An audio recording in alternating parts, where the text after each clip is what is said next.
네, 주한미군의 사드 배치 문제로 한 주간 나라 안팎이 떠들썩했습니다. 역시나 갈 길 바쁜 남북관계에도 먹구름이 끼고 있는데요. 네, 대북 현안들을 한 주도 쉬는 법이 없는 것 같다는 생각을 하게 됩니다. 전문가 두 분 모시고 국지간 이슈들을 짚어보도록 하겠습니다. 먼저 송영선 전 국회의원 나오셨고요. 김근식 경남대 교수 나오셨습니다. 두 분 어서 오십시오. 안녕하세요. 네, 안녕하세요. 우선 개성공단 문제인데 제가 한 일간지에 재미있는 표현을 본 게 북한발 춘투다. 네. 이렇게 이게 과연 통상적인 봄마다 오는 임금 인상에 관련된 내용인 것인지 아니면 남북 갈등의 하나의 그 구성 요소로 자리 잡고 있는 것인지 개인적으로 좀 의문이 드는데 송 의원님 어떻게 보십니까? 두 개 다죠, 뭐. 네. 사실.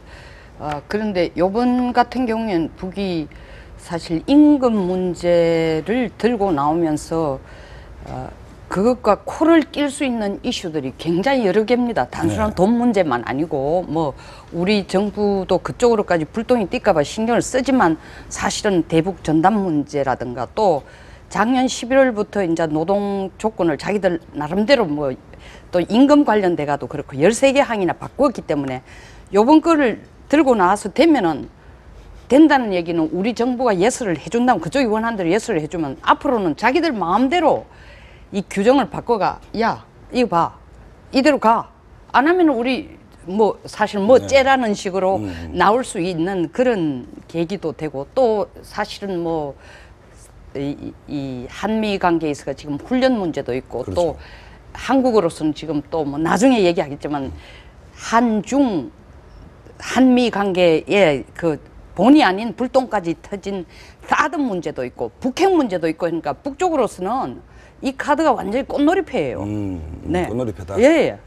제가 볼 때 이제 그 춘트라는 표현이 네. 일간지에 나온 게 제 이름으로 인용된 춘트라는 그러시군요. 예, 제가 왜 춘트라고 때 그렇게 하는 게 좋다고 했냐면 이것을 북한의 무슨 정치적 의도로 우리가 접근하면 우리가 말려드는 거죠. 지금 말씀하신 대로 그런 다각적인 정치적 의도와 전술을 가지고 들어오는 거기 때문에 그 생각을 하고 우리가 그렇게 접근하면 이제 이게 정치적 게임이 되면 힘들어진다 이거. 그러니까 춘투로 보고 노사 간에는 봄만 되면 일단 협상을 해야 되는 그렇죠. 거 아닙니까? 그러니까 노사 간에 임금 협상하듯이 단체 협상하듯이 북한발 임금 인상 요구에 우리가 그냥 경제적 접근해서 해결할 수 있는 방법으로 하면 조금 문제를 풀 수 있다. 그래서 접근 방법을 좀 경제적 접근으로 풀어나가야 네. 임금 이야기만 하자. 왜냐하면 네. 그래서 우리 정부도 5.7%는 아니지만 5%는 준다는 거 아닙니까? 그러면 사실은 예전에 대기업에서 노사가 싸우면 0.몇 프로, 1.몇 프로 갖고 싸우는 거 아니겠습니까? 그걸로 하면 문제를 테크니컬하게 풀 수 있다는 거예요.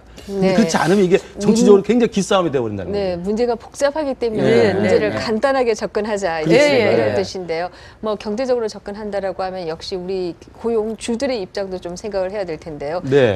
지금 개성공단에 있는 남한 기업들 어떤 상황인지요? 지금 개성공단 입주한 기업들은요, 이제 겉으로는 작년, 재작년도 그랬고, 이제 개성공단이 항상 남북관계 시험 때 그냥 이 가장 큰 희생을 당하기 때문에 불안해하고 그런 것도 있습니다만, 내밀하게 들여다보면요, 상당히 수익을 많이 내고 있습니다. 네. 그러니까 사실은 우리 업주분들이 바깥으로는 참 굉장히 엄살은 아니지만 힘들다고 하죠. 물론 힘든 면도 있어요. 그러나 수익 측면에서 굉장히 돈을 많이 버는 차원이 있습니다. 왜냐하면 네. 임금 구조가 워낙 국제 시세에 비해서 싸기 때문에 그래서 개성공단 업주 입장에서는 아마 그 속마음은 그럴 거예요. 그 정도 올려주는 걸 주고 그냥 계속 했으면 좋겠다는 생각이 있지만 우리 정부로서는 지금 의원님 말씀하신 대로 한번 북이 저렇게 자기 일방적인 방향으로 해서 우리가 들어주면 나중에 걷잡을 수 없단 말입니다. 그러니까 네. 노사협상에서 임금협상도 그 0.몇 프로 하고 싸우는 이유가 결국 밀리면 안 된다는 것 때문에 그렇잖아요.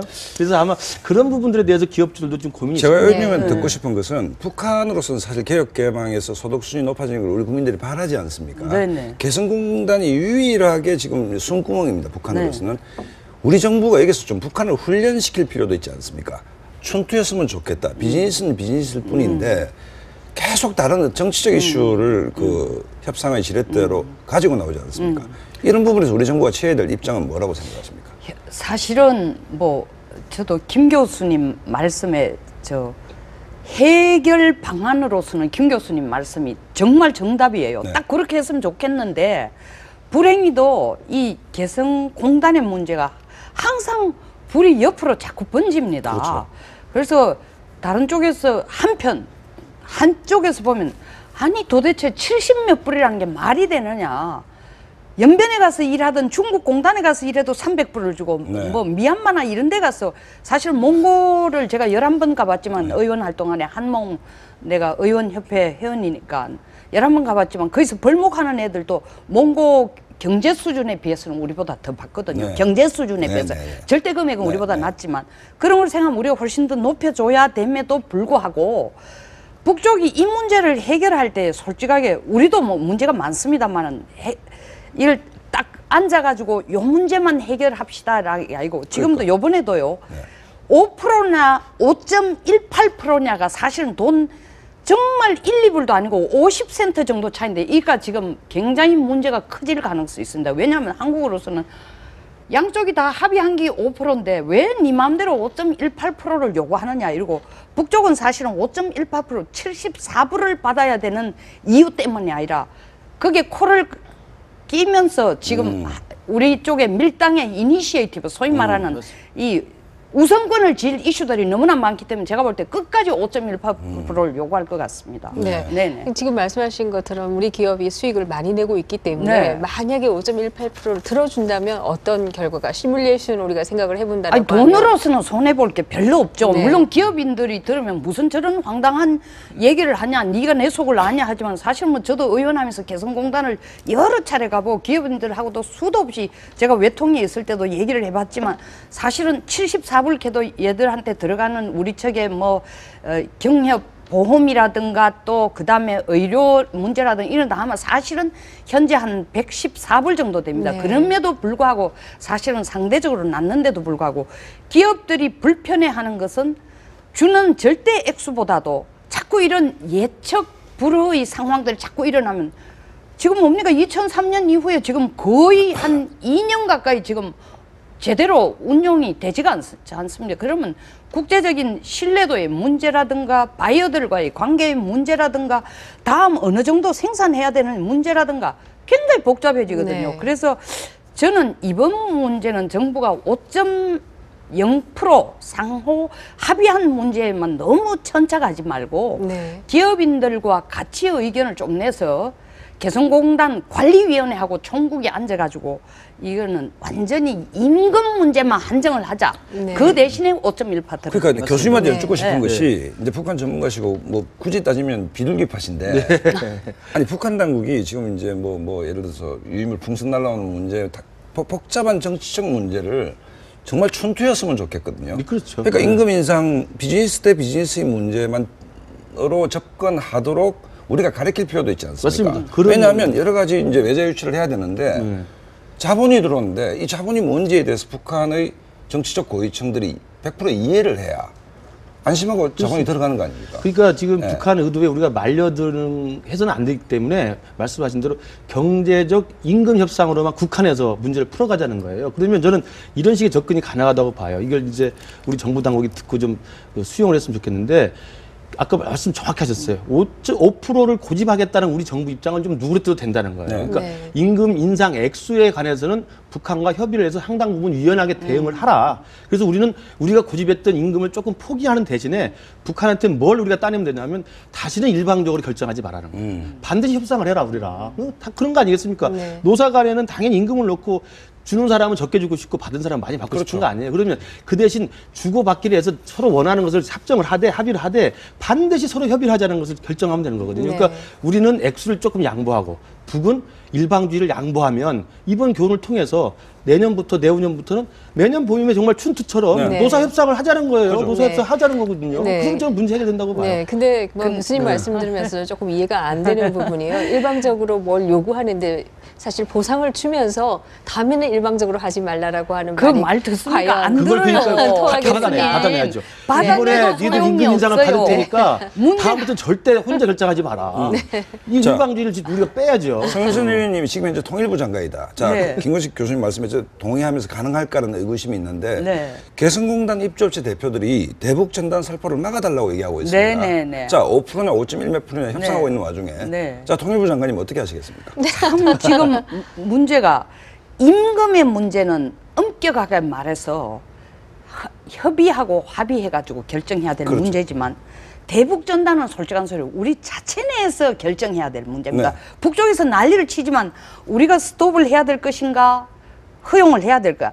사실 대북 전단이야말로 바로 전략적 모호성이에요. 지금 네. 솔직히 말씀드리면은 그래서 이 대북 전단의 기본적인 발상 자체를 막지는 말지만 정부에서 대북 전단에 대해서는 정말 국가의 경제와 안보 이런 거와 좀 충분히 뭐라고 할까 서로가 이렇게 좀 맞춤선이 되는 그런 시간에서 그런 계획표화해서 움직여줬으면 좋겠다 하는 걸 정부에서 좀 그들에게 전달해 줄 필요가 있어요. 저도 저는. 통일부 장관 한번 시켜주세요. 네. 하시면 어떻게 제가 통일부 장관이라 잠시만요. 네. 이 얘기를 북한은 뭐 항상 요구를 하고 있는데 개성공단 입주업체 대표들이 이 문제를 아까 우리가 경제적 관점에서만 접근하자 했는데 우리나라의 기업하시는 분들이 이걸 막아달라고 요구를 하고 있습니다. 그건 제가 볼 때 부적절한 것 같고요. 그러니까 제가 말한 경제적 접근으로만 문제를 국한해서 좀 해결하고자 한다면 개성공단 입주업자들도 저런 주장을 할 필요는 없어요. 임금 문제만 가지고 북하고 그냥 그야말로 경제주의적 관점에서 협상을 하면 되는 거고요. 그러나 이제 장관이거나 정책결정 라인에 있을 때 지금 전담 문제가 지금 또 관심사가 되고 있기 때문에 저의 입장은 지금 의원님 말씀대로 우리가 결정하면 됩니다만 지금의 국면에서 제가 만약에 장관이라면 저는 이번엔 단호히 맞겠습니다. 왜냐하면 지금 북한이 이번 전단 살포하는 것에 대해서 북한이 지금 인민군 그 대표단 명의로 지금 내놓은 내용을 보면 과거랑 좀 달라요. 제가 볼 때 좀 불안합니다. 과거 2010년에 연평도 포격했을 때 북한이 전통문 보낸 그 분위기랑 비슷해요. 그때도 우리가 포사격을 한다고 하니까 그렇죠. 포사격을 하면 반드시 자기들이 하겠다고 이야기를 해서 우리한테 통지를 보냈습니다. 근데 우리 군이 그걸 잘 심각성을 모르고 그냥 포사격을 한 거거든요. 네. 물론 그들이 이제 얼토당토하는 우리 연평도에 대한 공격을 했습니다만 저는 이번에 이 박상학 씨가 보낸 전단에 대해서는 북한이 지금 으름장 놓는 게 아니라 실제로 우리가 상상할 수 없는 정도의 상당히 높은 수준의 군사적인 위협이나 긴장이 나올 수 있다고 봅니다. 그러면 통일부 장관이나 우리 청와대 입장에서는 이 대북 전단 문제를 좀 더 높은 차원에서 우리가 경각심을 갖고 봐야 되고 그러면 국민의 안전이나 우리 한반도의 평화가 더 중요한 것인지 표현의 자유가 중요한 것인지 이 국민에서 이제 결정을 해준다고 생각을 해요. 네, 어떻게 보세요? 제가 김근식 교수님하고 너무 자주 나온 것 같습니다. 이렇게 생각이 점점 우리가 수렴이 되는데 네. 사실은 이 대북 전단 문제가 그 칼날의 양면인데 정부가 전략적 모호성을 유지를 하면서 이 뭐 허락하는 듯한 그런 분위기를 주는 것보다는 사실은 약간은 좀 더 명확한 가이드라인을 줄 필요가 있습니다. 네. 표현의 자유 충분히 인정하지만 정말 확고하게 원칙적으로 안보에 위협을 주거나 네. 특별한 국가적인 그 위협 상태가 되거나 또 이제 지금 한미 군사 훈련에다가 뭐 또 주영 북한 대사가 우리 이제 진짜 핵 쏠 수 있어 네. 얘기하는 거나 사실 소형화되어 가는 기술이나 그다음에 뭐 이 너희들이 재래식 전쟁하면 재래식 핵전쟁하면 핵전쟁 다 하겠다라는 이런 것 그다음에 사실은 천안함 오죽이 됐지만 조금 이따 우리가 기회가 되면 얘기를 하겠습니다만 사실 네. 과연 우리가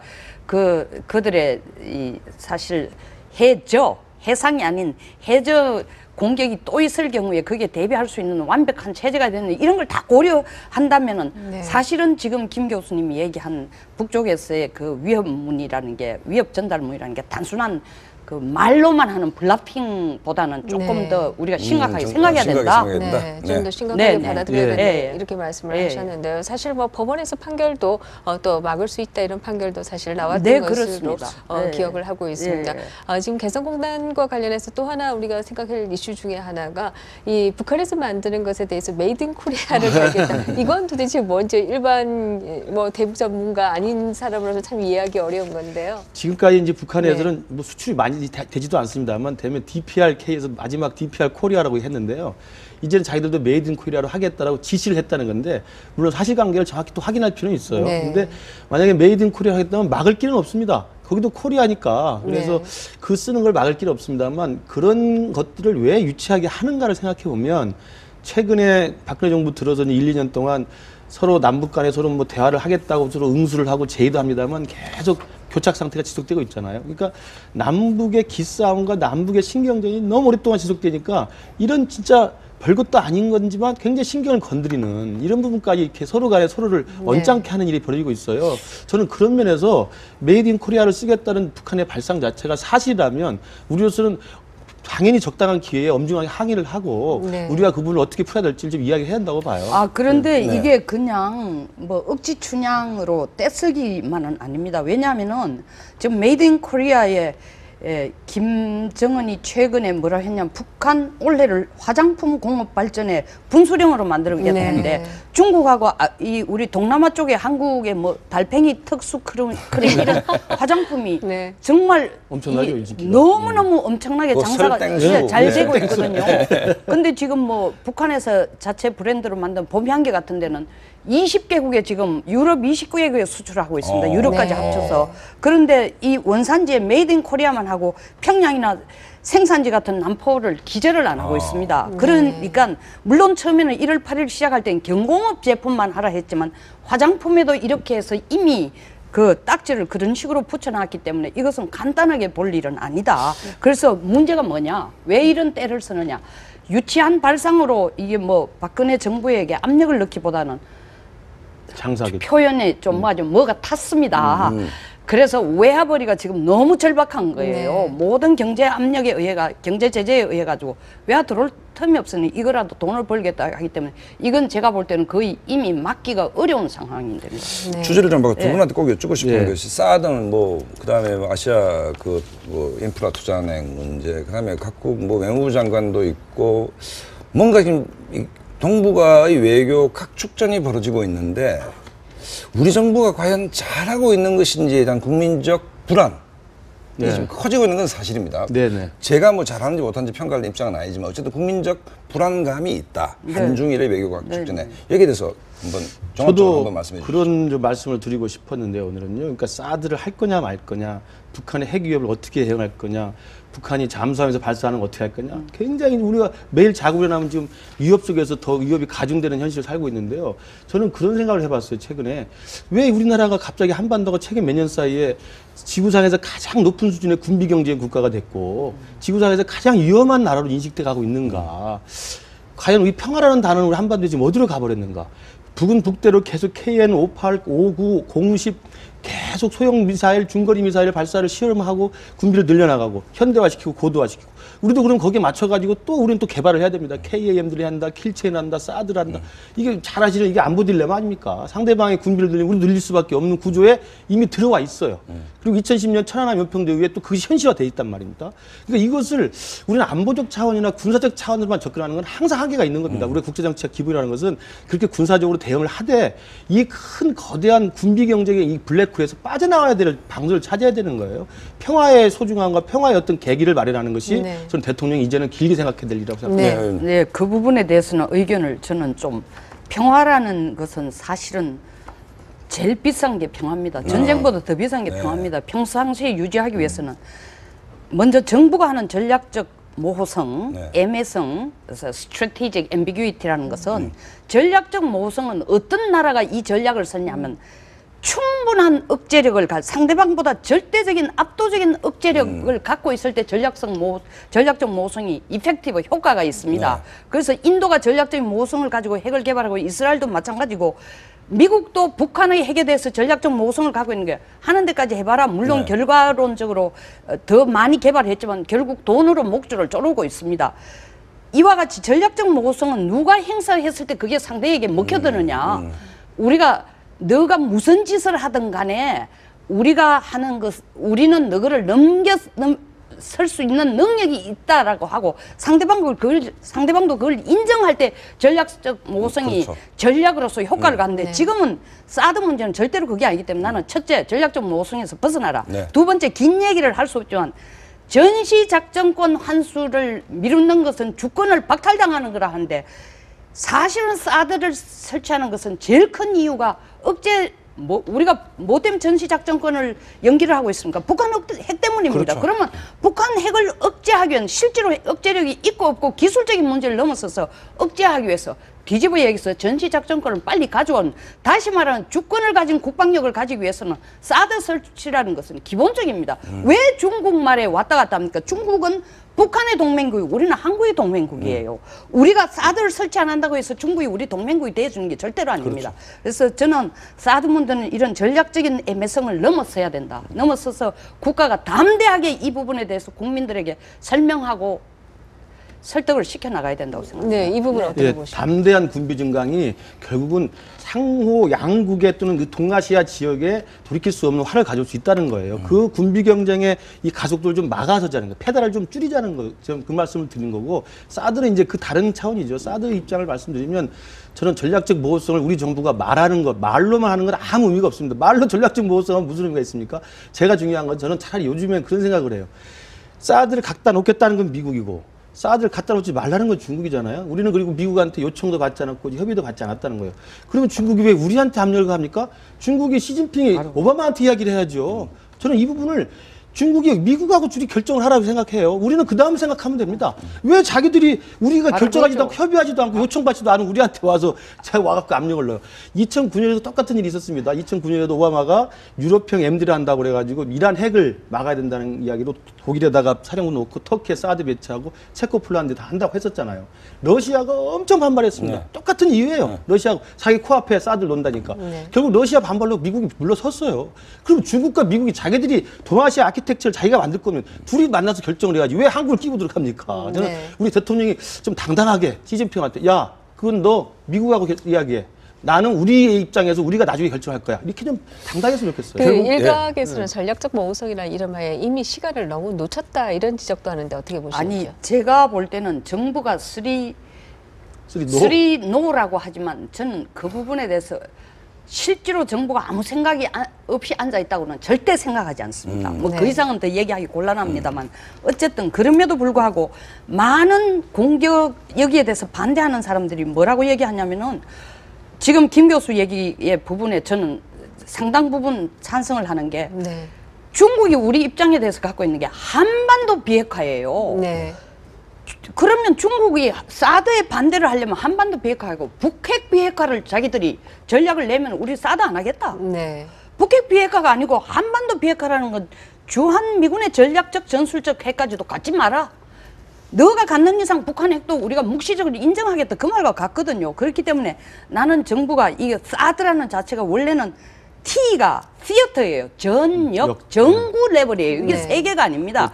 지금 이걸 바꿔가 터미널로 용어를 바꿨지만 그럼에도 불구하고 이 부분에 대해서 테크니컬한 얘기를 안 하더라도 정부가 시기를 놓친 것보다 바로 전략적 모성으로 어디까지 뒤로 물러서 있을 게 아니라 제가 이게 바른 얘기인지 몰라도 나는 박정희 대통령의 리더십을 너무너무 정말 존중하는데 월남 때 우리가 파병을 할 때 얼마나 많은 사람들이 용병이라 했지만 30년 후에 경제 기반을 내다본 겁니다.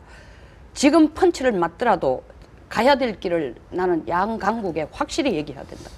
마지막으로 이제 그 모호성이라는 것이 우리가 전략적인 수단으로 갖고 있는 건지 실제로 모호한 건지가 헷갈린 국민들이 헷갈려하고 있습니다. 사실은 그건데 이제 뭐 그건 뭐 그렇다고 일단 그 보고 기본적으로 이제 이 박근혜 정부가 초반에 이제 중국 쪽으로 많이 뭐 경사된 것은 주제의 사실 아닙니까? 대중 외교에 대해서 큰 어떤 근간에서 우리가 취해야 될 스탠스가 어느 정도 어떠해야 된다고 보십니까? 중국이라는 나라는 워낙 큰 나라입니다. 그리고 중국의 외교는요 수천 년 동안 세계를 자기가 주인 노릇을 하면서 이끌어왔기 때문에 움직이는 보폭이 상당히 천천히 가고 느리면서도 신중하면서 돌이키질 않아요. 그러니까 우리가 중국식의 외교 그 관례나 행태에 대해서 우리식으로 대응하면 우리가 번번이 당하게 돼 있습니다.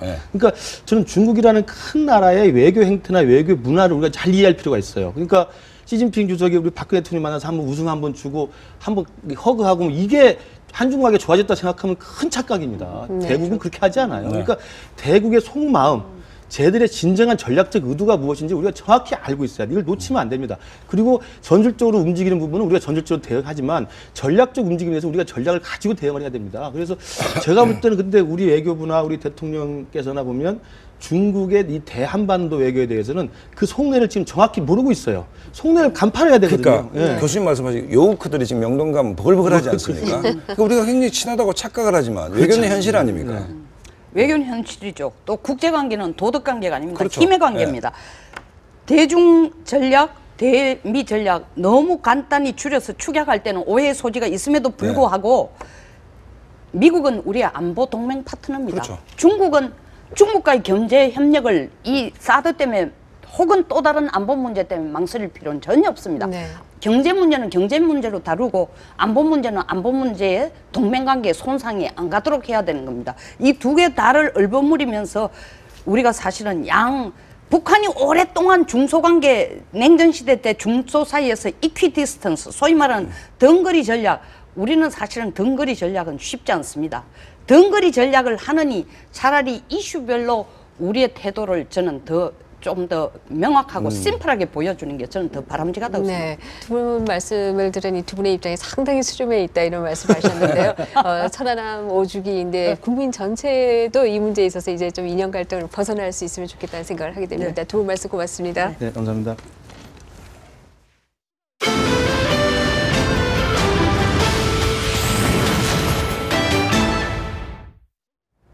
네, 오는 24일부터 제주도를 시작으로 4월 둘째 주 정도에는 벚꽃이 모두 개화할 전망이라고 합니다. 예, 바쁜 일상에서 잠시 시간을 내어 가족과 함께 가까운 곳으로 나들이 한번 다녀오시는 것도 좋을 것 같습니다. 시청해 주셔서 고맙습니다.